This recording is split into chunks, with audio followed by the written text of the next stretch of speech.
Hi hello എല്ലാവർക്കും ഇന്നത്തെ competitive exam കോർണറിലേക്ക് സുസ്വാഗതം. ഇന്ന് നമ്മുടെ 6ാമത്തെ ടൈം ടേബിൾ തരാൻ വേണ്ടിയിട്ടാണ് ഞാൻ ഈ വീഡിയോ ചെയ്തിരിക്കുന്നത്. അപ്പോൾ പുതിയതായിട്ട് വന്നിട്ടുള്ളവർ ചെയ്യേണ്ടത് എന്താണെന്ന് വെച്ച് കഴിഞ്ഞാൽ നിങ്ങൾക്ക് ഞാൻ എല്ലാം കൂടി ഒരു പ്ലേലിസ്റ്റിലാക്കി തരാം കേട്ടോ. കാര്യം എന്താണെന്ന് വെച്ച് കഴിഞ്ഞാൽ എക്സാം എവിടെയാണ് കിടക്കുന്നത് ആദ്യം തൊട്ടുള്ളതെന്ന് കുറേ പേര് ചോദിക്കുന്നുണ്ട്. അത് കുറച്ച് സമയ ലിമിറ്റേഷൻ ഉള്ളതുകൊണ്ടാണ് ചെയ്യാഞ്ഞത്. ഉടൻ തന്നെ അത് ചെയ്തു തരാം.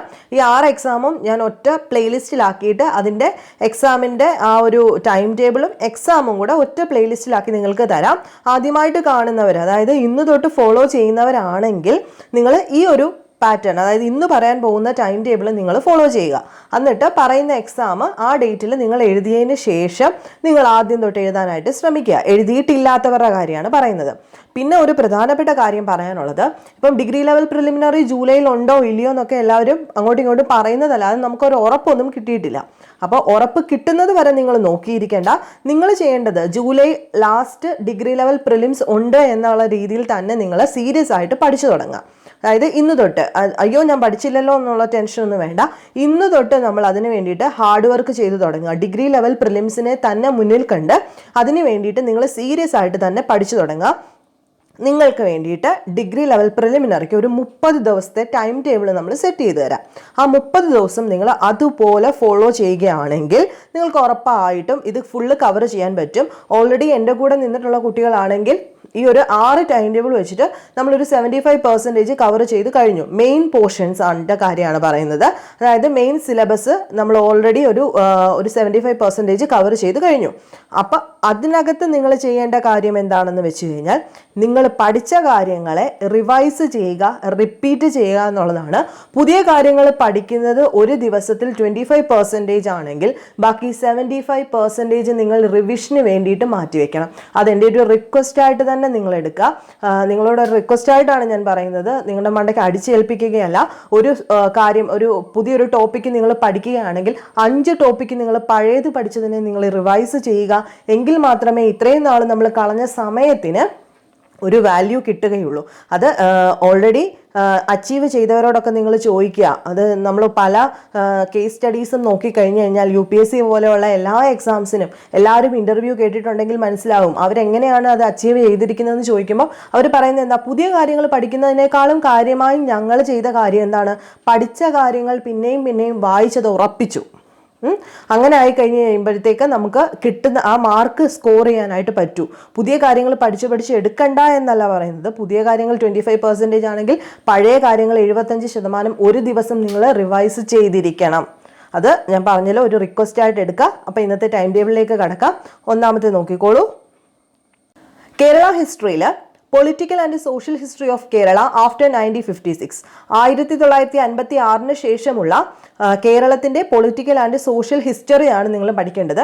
അത് കുറച്ച് വൈഡായിട്ടുള്ള ഒരു ടോപ്പിക്കാണ്. നമുക്കറിയാം 1956 തൊട്ട് ഇപ്പോൾ വരെയുള്ള കേരളത്തിൻ്റെ പൊളിറ്റിക്കൽ ഹിസ്റ്ററി പഠിക്കണം, സോഷ്യൽ ഹിസ്റ്ററി പഠിക്കണം, അല്ലേ? അതായത് ടിൽ നൗ, ഇപ്പോഴത്തെ മന്ത്രിസഭ വരെയുള്ള കാര്യങ്ങൾ നമുക്ക് അതിനകത്ത് ഉൾപ്പെടുത്തിയേ ഒക്കത്തുള്ളൂ. കുറച്ച് വൈഡായിട്ടുള്ള ടോപ്പിക്കാണ്. ഇനി രണ്ടാമത്തെ എന്താണ്, ഇന്ത്യൻ ഹിസ്റ്ററിയാണ് ചോദിച്ചിരിക്കുന്നത്. അപ്പം ഇന്ത്യൻ ഹിസ്റ്ററിക്കകത്ത് നിങ്ങൾ പഠിക്കേണ്ടത് സോഷ്യൽ റിഫോം മൂവ്മെൻറ്റ്. വളരെ വളരെ ഇമ്പോർട്ടൻ്റ് ആയിട്ടുള്ള ഒരു സെക്ഷനാണിത്. ഞാൻ ഒന്നും കൂടെ തരുന്നത് കാര്യം എന്താണെന്ന് മനസ്സിലാവാം. ഒരുപാട് റെപ്പറ്റേറ്റീവായിട്ട് ചോദിക്കുന്ന ഒരു പാറ്റേൺ ആണ് സോഷ്യൽ റിഫോം മൂവ്മെൻറ്റ് എന്ന് പറയുന്നത്. അപ്പോൾ സോഷ്യൽ റിഫോം മൂവ്മെൻറ്റിനകത്തു നിന്നും ഇന്ത്യ സംബന്ധിച്ച് വരുന്ന എല്ലാ കാര്യങ്ങളും നിങ്ങൾ പഠിക്കുക. അത് അതിൻ്റെ കൂട്ടത്തിൽ തന്നെ ന്യൂസ് പേപ്പറിനെ പറ്റിയിട്ട് പഠിക്കാം. Literature and art during the freedom struggle, അതായത് എന്തൊക്കെയാണ് ലിറ്ററേച്ചറും ആർട്ടും ഏത് ഫ്രീഡം സ്ട്രഗിളിൻ്റെ സമയത്തുള്ളതും, ഇൻഡിപെൻഡൻറ്റ് മൂവ്മെൻറ്റും, Mahatma Gandhi, extremist movement in India. എക്സ്ട്രീമിസ്റ്റുകൾ ആരാണെന്ന് അറിയാമല്ലോ. ആരായിരുന്നു? മിതവാദികളും തീവ്രവാദികളും. അപ്പോൾ അതിനകത്ത് എക്സ്ട്രീമിസ്റ്റുകളുടെ മൂവ്മെൻറ്റ് ഇൻ ഇന്ത്യ, ഇന്ത്യയിൽ ഉണ്ടായിരുന്ന മൂവ്മെൻറ്റുകളെ പറ്റിയിട്ട് പഠിക്കാനാണ് ചോദിച്ചിരിക്കുന്നത്. അപ്പോൾ ഇത് ഇച്ചിരി വൈഡായിട്ടുള്ള ടോപ്പിക്കാണ്. ഇത് ഹിസ്റ്ററി ആയതുകൊണ്ട് ഓൾറെഡി നിങ്ങൾ കവർ ചെയ്ത് വെച്ചിരിക്കുകയാണെന്ന് ഞാൻ വിശ്വസിക്കുന്നു. കുറച്ചേറെ സമയം എടുക്കുന്ന ഒരു ടോപ്പിക്കാണ്. നന്നായിട്ട് പഠിച്ചിട്ട് തന്നെ വരിക. ഇനി വേൾഡ് ഹിസ്റ്ററിയിലേക്ക് വരുന്ന സമയത്ത് ഗ്രേറ്റ് റെവല്യൂഷൻ ഇൻ ഇംഗ്ലണ്ട്, കുഞ്ഞൊരു ടോപ്പിക്കാണത്. അമേരിക്കൻ വാർ ഓഫ് ഇൻഡിപെൻഡൻസും ഒരുപാട് കണ്ടന്റ് ഒന്നുമില്ല, വേണ്ട കാര്യങ്ങൾ മാത്രം. വാട്ട്, വെയർ, വെൻ, ഹൂ, അങ്ങനെ വരുന്ന കുറച്ച് കാര്യങ്ങൾ നന്നായിട്ട് വൃത്തിയായിട്ട് പഠിച്ചിട്ട് വരിക. ഇനി ജോഗ്രഫിയുടെ സമയത്ത് ഗ്ലോബൽ ഇഷ്യൂസും ഗ്ലോബൽ വാർമിങ്ങിനെ പറ്റിയിട്ടും നിങ്ങൾ നന്നായിട്ട് പഠിക്കുക. ഗ്ലോബൽ ഇഷ്യൂസ് അതായത് ആഗോള താപനം അല്ലെങ്കിൽ ആഗോള പ്രശ്നങ്ങളെ പറ്റിയിട്ടും അതിനകത്ത് വരുന്നതാണ് ഉടമ്പടികൾ അല്ലേ. നമ്മൾ സയൻസ് ആൻഡ് ടെക്നോളജിയിലൊക്കെ റെപ്പറ്റേറ്റീവായിട്ട് പറയുന്ന കാര്യങ്ങളാണ് പല പല ഉടമ്പടികൾ, വർഷങ്ങൾ അല്ലേ. അതുമായിട്ട് റിലേറ്റ് ചെയ്ത് വരുന്ന കറണ്ട് അഫയേഴ്സ് അതും കൂടെ നോക്കിപ്പോയിക്കോണം. ഈ കൂട്ടത്തിലെല്ലാം തന്നെ കറണ്ട് അഫയേഴ്സും കൂടെ നമ്മൾ പ്രതീക്ഷിച്ചിട്ട് വേണം പഠിക്കാനായിട്ട്. അതും കൂടെ ഞാൻ ചിലപ്പോൾ ചോദിക്കാൻ സാധ്യതയുണ്ട്. ഇനി ഇന്ത്യൻ ജോഗ്രഫിക്കകത്ത് റിവേഴ്സ് വൃത്തിയായിട്ട് പഠിക്കുക. ഇന്ത്യൻ റിവേഴ്സ് സിസ്റ്റം നിങ്ങൾക്കറിയാലോ. അപ്പോൾ ഇന്ത്യയുടെ റിവേഴ്സ് സിസ്റ്റത്തിനെ പറ്റിയിട്ട് നന്നായിട്ട് പഠിച്ചിട്ട് വരിക. ഇന്ത്യയുടെ ക്ലൈമറ്റിനെ പറ്റിയിട്ട് നന്നായിട്ട് പഠിച്ചിട്ട് വരിക. കേരള ജോഗ്രഫിക്കകത്തും റിവേഴ്സ്, കേരളത്തിലൂടെ ഒഴുകുന്ന റിവേഴ്സ്, കേരളത്തിൻ്റെ ക്ലൈമറ്റ് അഥവാ കാലാവസ്ഥയെ പറ്റിയിട്ടും വൃത്തിയായിട്ട് പഠിക്കുക. പഠിക്കുന്ന കാര്യങ്ങൾ ഞാൻ എപ്പോഴും പറയാറുണ്ട്, പഠിക്കുന്ന കാര്യങ്ങൾ വൃത്തിയായിട്ട് പഠിച്ചിട്ട് വരിക. നിങ്ങൾക്കിത് കംപ്ലീറ്റ് ചെയ്യാൻ പറ്റിയില്ല പറയുന്ന സമയത്തെങ്കിൽ നിങ്ങൾ അന്നത്തെ ദിവസം എക്സാം എഴുതണ്ട. വെറുതെ നോക്കിയിട്ട് കാര്യമില്ല. എന്നാണോ ഇത് കംപ്ലീറ്റ് ചെയ്യാൻ പറ്റുന്നത് അന്ന് ഫുൾ കോൺഫിഡൻ്റ് ആയിട്ട് മാത്രം നിങ്ങൾ എക്സാം അറ്റൻഡ് ചെയ്താൽ മതി. എന്നിത് നന്നായിട്ട് പഠിച്ചിട്ട് വരുന്നോ വെറുതെ വായിച്ച് നോക്കിയിട്ട് വന്നിട്ട് എഴുതിയിട്ട് പോകണ്ട. ആത്മാർത്ഥതയുള്ളവർ മാത്രം ചെയ്യുക. ഇതും എൻ്റെ ഒരു റിക്വസ്റ്റ് ആണ്, നിങ്ങളോട് ആജ്ഞാപിക്കുകയൊന്നുമല്ല. ഇനി അടുത്തത് എക്കണോമിക്സിനെ പറ്റിയിട്ടാണ് പറയാൻ പോകുന്നത്.